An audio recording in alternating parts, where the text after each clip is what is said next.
집안에 안 좋은 일이 일어나기 전 반드시 나타나는 흉조 5가지. 우리가 살아가는 집은 단순히 잠을 자고 밥을 먹는 공간이 아닙니다. 집은 우리의 마음과 업이 드러나는 거울이며 그 안에서 흐르는 기운은 곧 가족의 삶을 비추는 그림자입니다.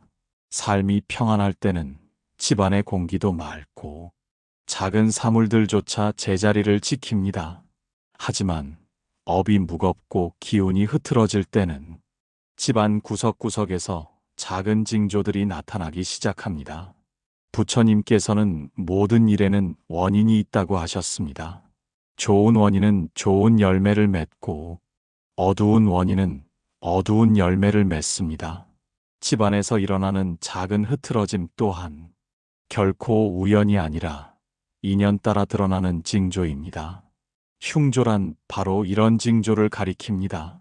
흉조는 단순한 미신이나 옛날 이야기 속의 괴이한 현상이 아닙니다.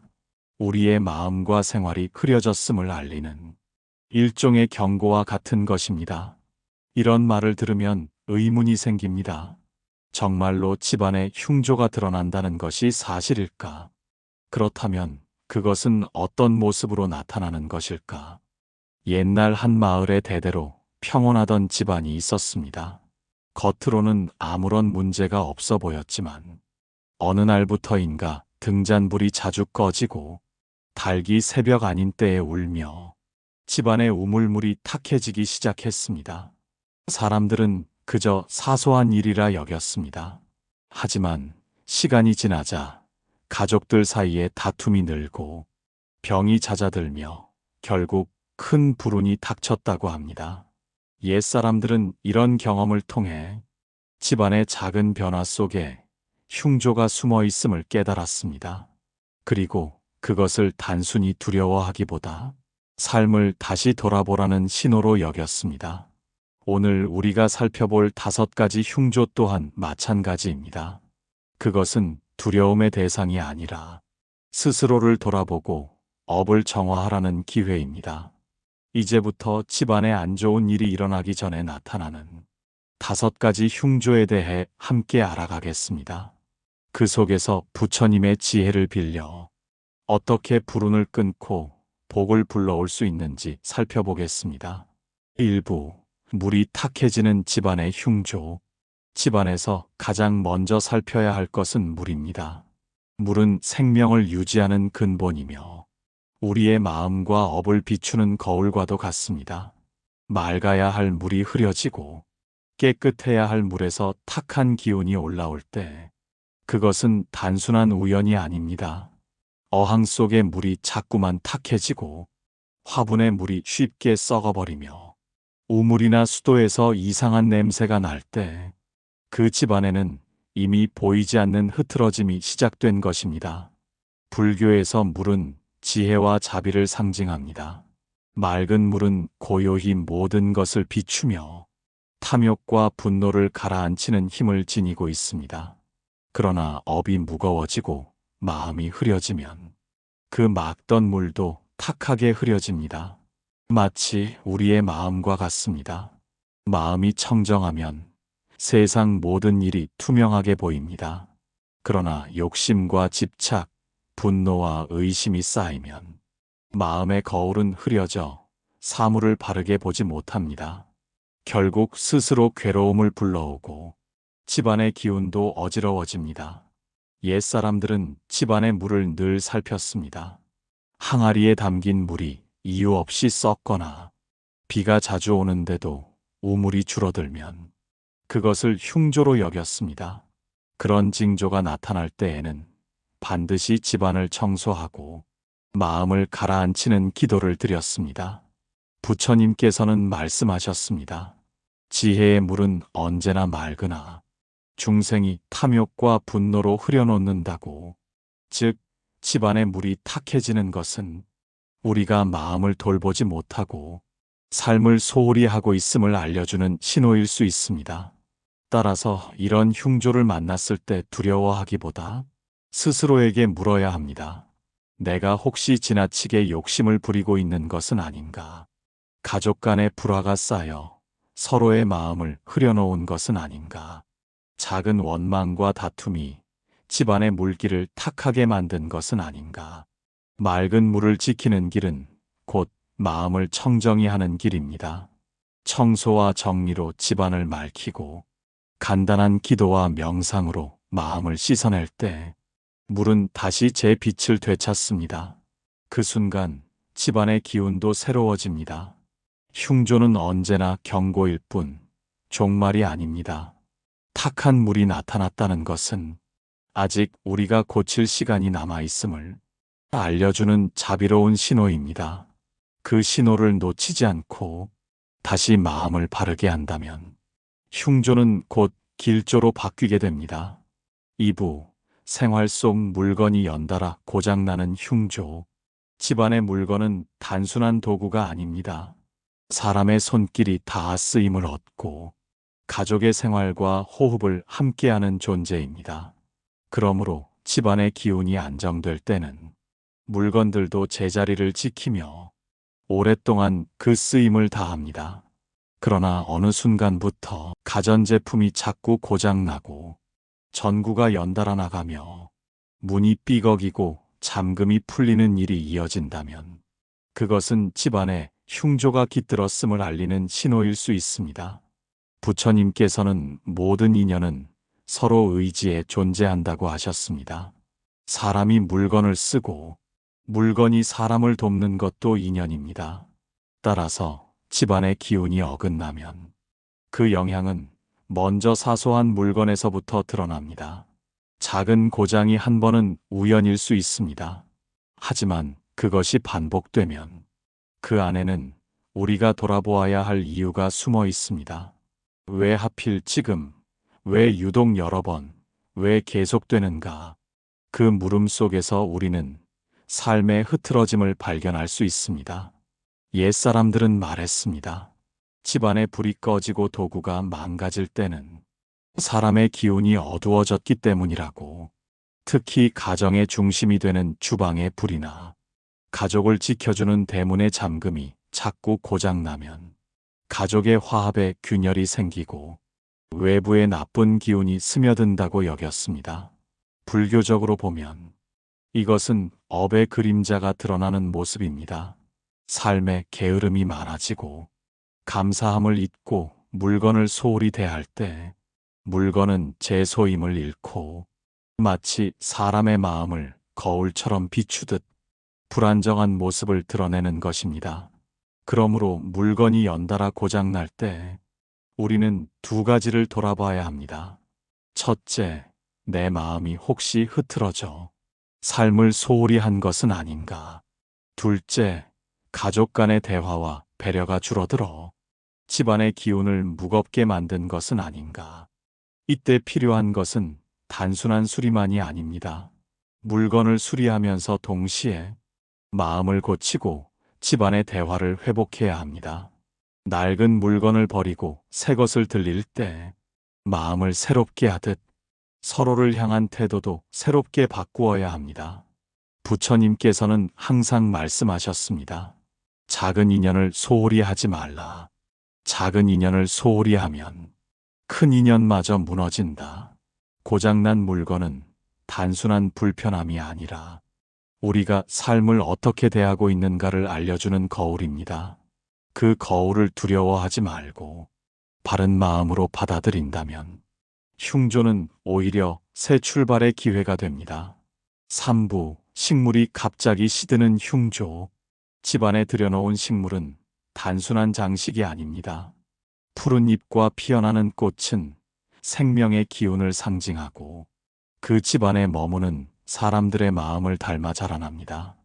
햇볕을 받고 물을 주고 정성을 기울이면 식물은 건강하게 뿌리를 내리고 꽃을 피웁니다. 그런데 어느 날부터인가 잘 자라던 화분이 이유 없이 시들어버리고 꽃이 피지 못한 채 떨어지며 잎이 누렇게 변해가고 있다면 그것은 단순히 자연스러운 현상만은 아닐 수 있습니다. 불교에서는 모든 존재가 인연으로 이루어져 있다고 가르칩니다. 사람과 식물 또한 서로 영향을 주고받으며 그 기운을 함께 나눕니다. 사람의 마음이 밝고 고요하면 식물도 그 기운을 받아 싱싱하게 살아납니다. 하지만 집안의 업이 무겁고 기운이 탁해질 때는 식물부터 먼저 그 영향을 받습니다. 옛사람들은 말했습니다. 꽃이 피지 않고 자꾸만 떨어질 때는 집안의 복이 머물지 못한다는 뜻이라. 특히 대문 앞에 화분이나 거실 한쪽에 식물이 시들면 집안의 기운이 약해지고 불운이 다가온다고 여겼습니다. 물론 과학적으로 보면 햇볕 부족, 물 과다, 환기 문제일 수도 있습니다. 그러나 여기서 중요한 것은 그 현상을 단순히 외부 조건의 문제로만 보지 않는 태도입니다. 식물이 시드는 모습은 우리에게 묻습니다. 혹시 내가 마음을 게을리하고 있지는 않은가? 서로에게 향한 감사와 배려를 놓치고 있지는 않은가? 집안의 기운을 밝히려는 노력이 부족하지는 않은가? 부처님께서는 말씀하셨습니다. 청정한 마음은 청정한 세상을 낳는다. 식물이 시드는 모습은 곧 우리 마음의 그림자가 밖으로 드러난 것일 수 있습니다. 식물을 돌보는 정성이 사라졌다는 것은 곧 삶에 대한 성실함이 줄어들었다는 신호이기도 합니다. 따라서 식물이 갑자기 시드는 흉조를 만났을 때 우리가 해야 할 일은 단순히 새로운 화분을 들이는 것이 아닙니다. 먼저 집안의 공기를 환기하고 쌓여있는 먼지를 털어내며 서로의 마음에 쌓인 불만을 풀어야 합니다. 그리고 작은 정성이라도 꾸준히 기울여 다시 생명의 기운이 흐르도록 해야 합니다. 식물은 우리에게 거울과 같습니다. 그 잎이 푸르면 우리의 마음도 건강하고 그 꽃이 피면 우리의 삶도 빛납니다.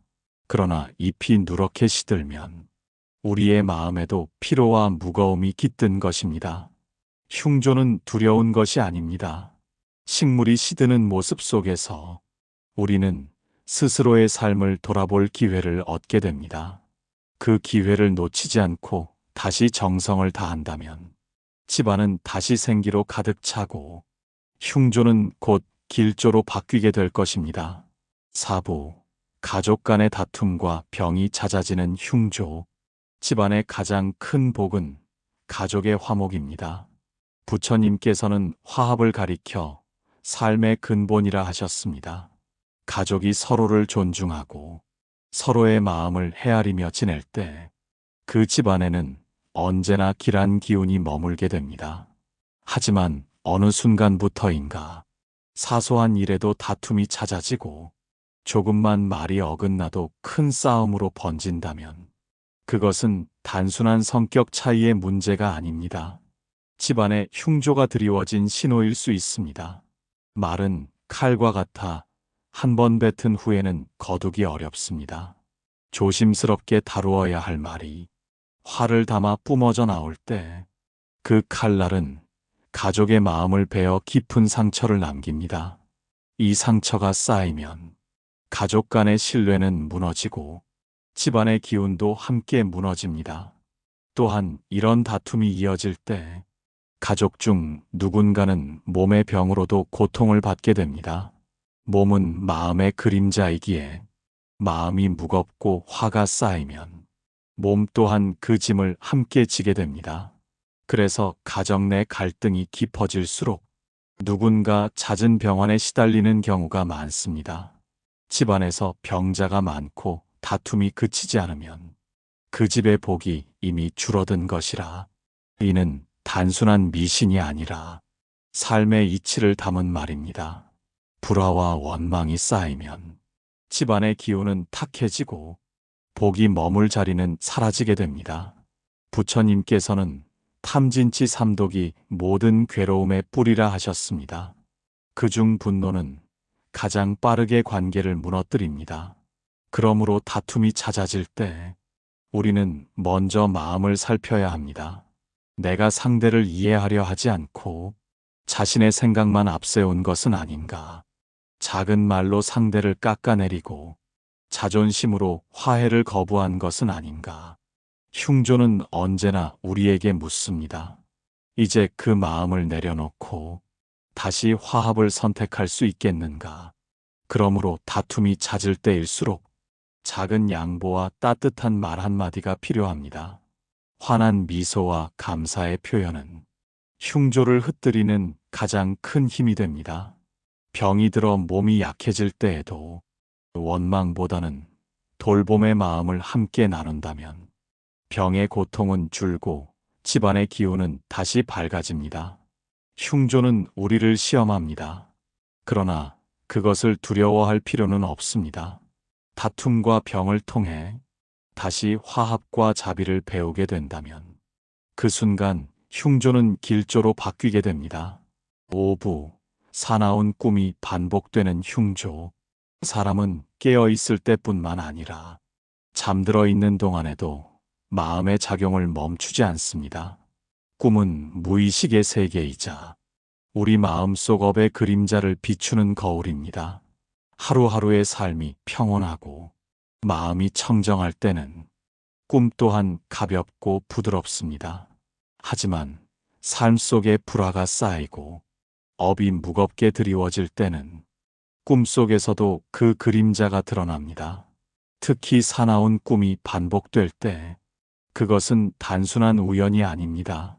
조상님이 괴로워하는 모습으로 나타나거나 집이 무너지는 꿈, 검은 물에 빠지는 꿈, 끝없이 추락하는 꿈은 집안의 기운이 어지러워졌음을 알리는 징조입니다.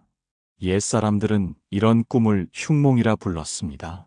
그리고 흉몽이 계속될 때에는 집안을 정갈이하고 마음을 다시 가다듬으려 애썼습니다. 꿈은 단순한 허상이 아니라 마음의 깊은 곳에서 올라오는 외침이기 때문입니다. 불교에서는 꿈을 업식의 그림자로 봅니다. 과거의 행위가 씨앗이 되어 잠든 순간에도 의식을 흔듭니다. 그러므로 꿈속에서 나타나는 모습은 단지 헛것이 아니라 마음의 상태와 업의 무게를 알려주는 신호라 할 수 있습니다. 만약 집안의 여러 식구가 동시에 불길한 꿈을 꾸거나 사나운 꿈이 며칠, 몇 주 동안 이어진다면 그것은 집안 전체의 기운이 무거워졌음을 의미합니다. 이때 우리는 두려움에 빠질 것이 아니라 그 꿈이 전하는 뜻을 새겨야 합니다. 무엇을 놓치고 있는가? 서로에게 서운함을 쌓아두지는 않았는가? 감사함을 잊고 욕심에 치우친 것은 아닌가? 이 물음을 통해 우리는 꿈이 전하는 메시지를 듣게 됩니다. 흉몽은 우리를 깨우려는 자비의 손길입니다. 사나운 꿈을 꾸었다면 그날 하루를 더욱 청정히 살아야 합니다. 집안을 정리하고 간단한 명상과 호흡으로 마음을 씻어내며 조상님을 향한 감사의 기도를 올린다면 흉몽은 점차 사라지고 길몽으로 바뀌어 갑니다. 부처님께서는 마음이 곧 세계라 하셨습니다. 마음이 편안하면 꿈도 편안하고 마음이 괴로우면 꿈도 괴롭습니다. 그러므로 사나운 꿈이 반복된다면 그것은 내 마음을 다시 살펴야 한다는 가장 분명한 가르침입니다. 흉조는 두렵기 위해 오는 것이 아닙니다.